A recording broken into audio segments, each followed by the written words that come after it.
there, film folks. I'm Benjamin, I'm Benji, and I'm Ben. And this is Three Indistinguishable Guys Talking About Movies. An auditory safe space for those who've been shunned from society simply because their takes were too spicy. We're getting a little meta this week as we discuss not just movies, but the ways we classify them.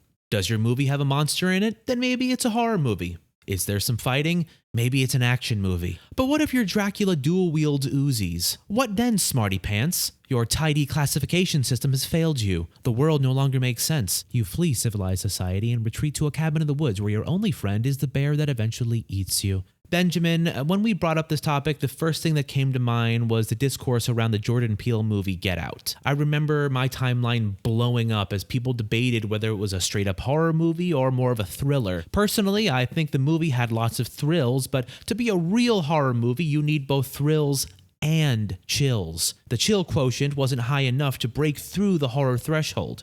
Therefore, it's a thriller that liberally utilizes the tropes of horror to tell its story. I would firmly classify it as horror if it had like a racist goblin or even just a privileged Frankenstein with racial blind spots. You make some great points, Benji. Lots of perspectives I've never considered, and here's the space where the listener has tuned out and is now offering their perspective out loud to no one in particular, while not paying enough attention to realize that they just missed 15 minutes of the podcast and have no idea what's going on anymore. Oh no, they're back, and that's why I consider The Rise of Skywalker a slapstick comedy that owes a lot of its best plot points to the films of the Three Stooges.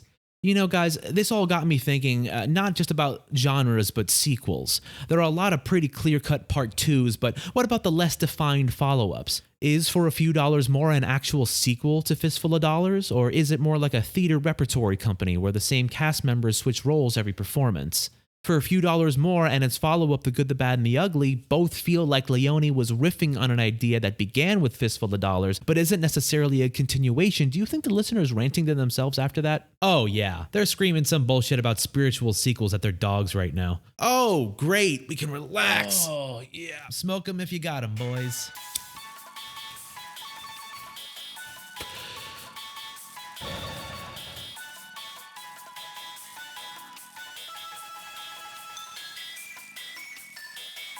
You guys see the stock market today? Nah. Nope. Yeah, neither did I. But I like to imagine that it is up. Yeah. That's nice.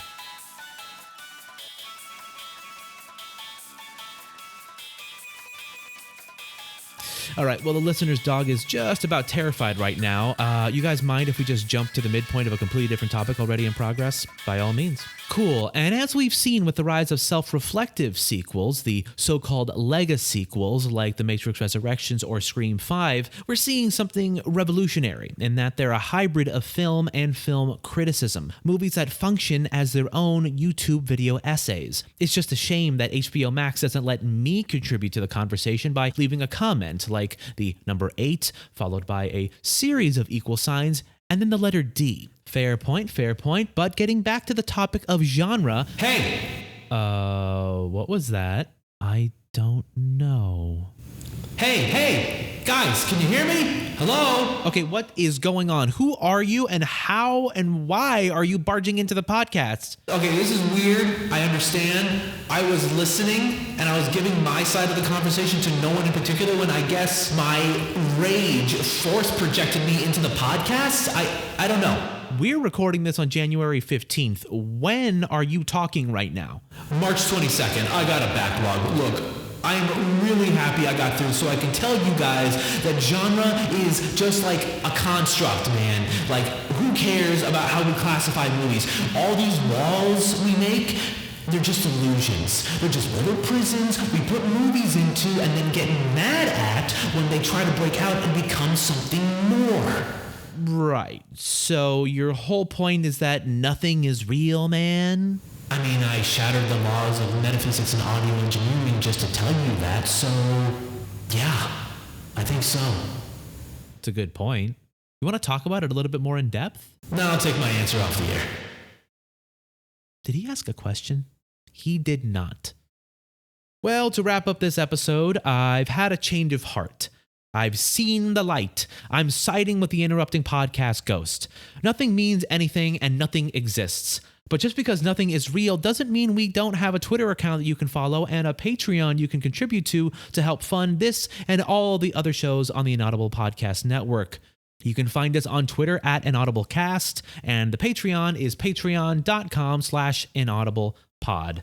We'll see you all next week, everybody.